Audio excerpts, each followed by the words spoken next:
What's going on, everybody? Today we're installing my active autowerke exhaust on my 2007 BMW 335i. This is an E92, of course, and today we're installing from the downpipe back. So we're going to be getting rid of those secondary cats and changing up the mufflers at the rear of the car. Getting the front and the back in the air because we're going to have to slide the mufflers off the back. You don't want that dragging really close to the ground. That about gets us started. Let's get into it. First things first, got to get the under tray off. Just a bunch of 8 mils. First thing we have access to with the under tray off is where the downpipes meets the rest of the exhaust.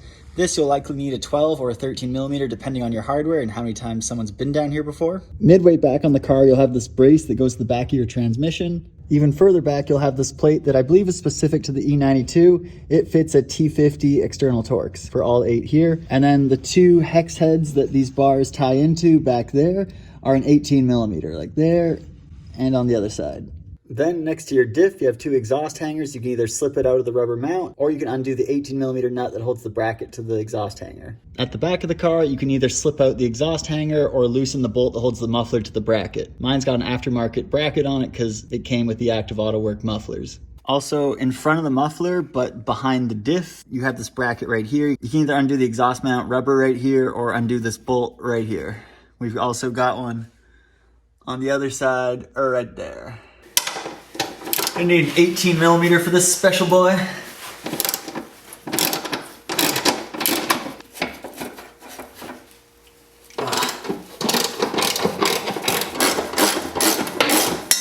Just gonna leave them hanging so this doesn't fall on me when I go to take it off. They're all T50s, but I don't like to use the impact to get it started. I don't really trust Torx and impacts together.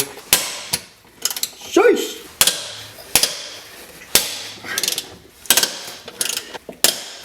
All those days doing shoulder press in the gym really paid off.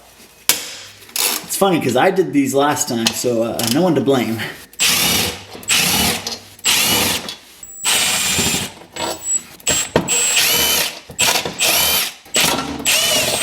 One thing to watch out for is there's a spacer between the plate and the chassis for every single bolt. So there's 8 individual really thick washers, so don't lose them when this plate comes loose because they fall down. There you go. We got one. Getting the 13s that hold the bracket to the muffler at the back.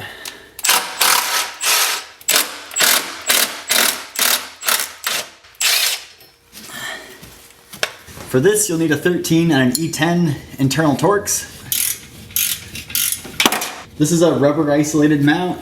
So watch out for the 2 rubber pieces that come. You got 1 rubber bit on the bolt and one's sandwiched between this bracket and this plate here.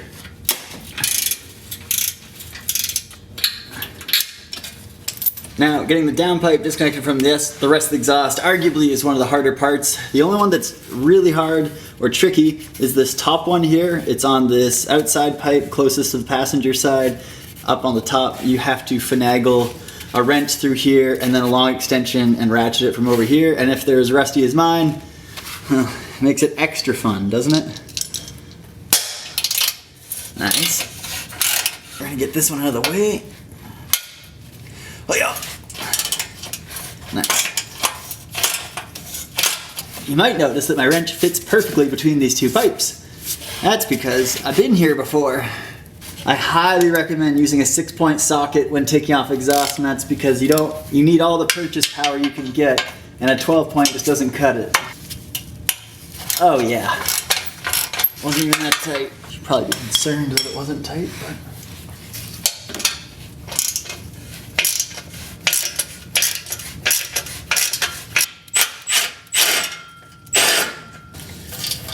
One crusty gasket.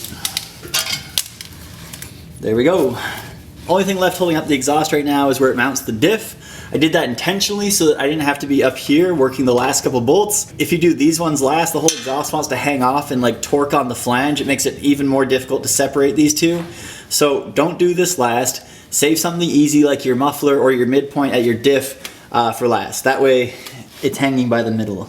How to not get crushed by your exhaust 101. Put your knee under the pipe and don't have anything directly above your head. Flick it up with my wrist. Got one side.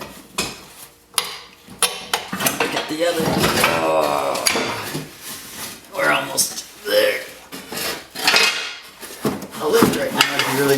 Okay, the bonus of doing this not on a lift is that it doesn't come swinging down. You can just gently lower it the 1 foot you have to the ground. I think I'm just gonna take a nap. Back to work. Gotta make the BMW loud. Don't be a bozo like me and forget the valved section of your exhaust. Oh God. Why won't it come off? Alright, here we go. There we go.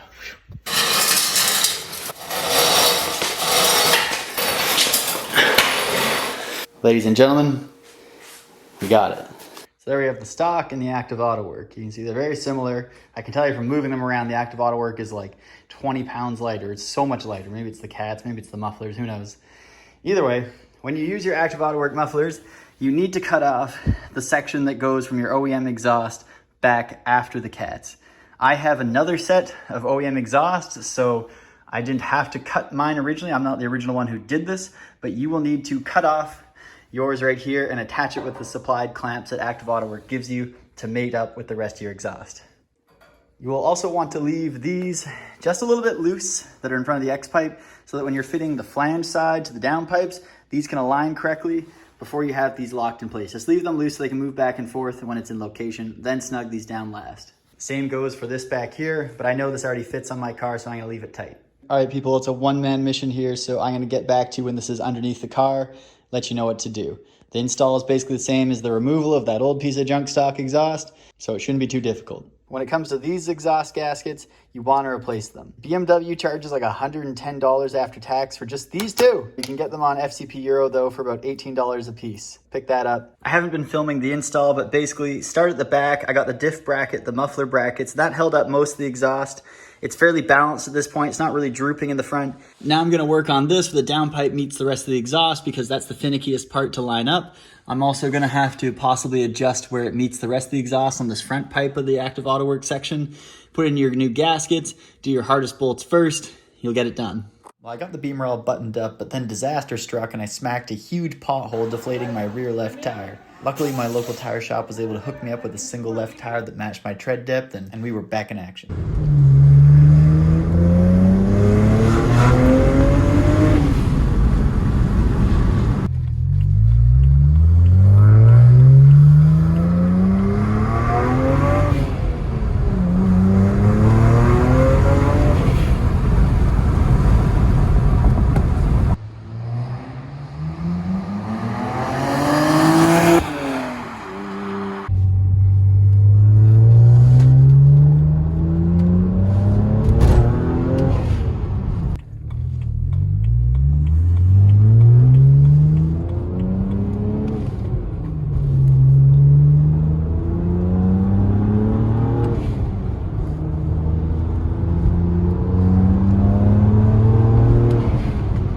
So that's a wrap on the Active Auto Work install on the E92 335i. It was painful.